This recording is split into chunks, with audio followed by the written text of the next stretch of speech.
నానా నీకు పెన్షన్ రాయిపించాను, ఒక సంతకం పెట్టావనుకో నీకు పెన్షన్ డబ్బులు వచ్చేస్తాయి. రాగానే నీకు మందులు కొనిస్తా. సరే బిడ్డ. పెట్టు.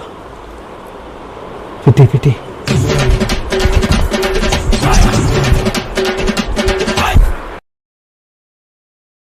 ఏంటి అలా చూస్తున్నా? నువ్వు సంతకం పెట్టింది పెన్షన్ పేపర్ల మీద కాదు, మన ఇంటి డాక్యుమెంట్ల మీద. ఈ రోజు నుంచి ఈ కొంప నాది, అర్థమైందా? చెప్పినట్టు వినలేదనుకో డాబా మీద తోసేస్తాను. ఇంకెక్కువ మాట్లాడేవనుకో ఎక్కడికన్నా దూరంగా అనాథాశ్రమం తీసుకెళ్ళి అక్కడ పడేస్తాను. మూసుకొని చెప్పింది నేను. ఈ పెన్ను రాయట్లేదురా. ఏంటి పెన్ రాయలేదా?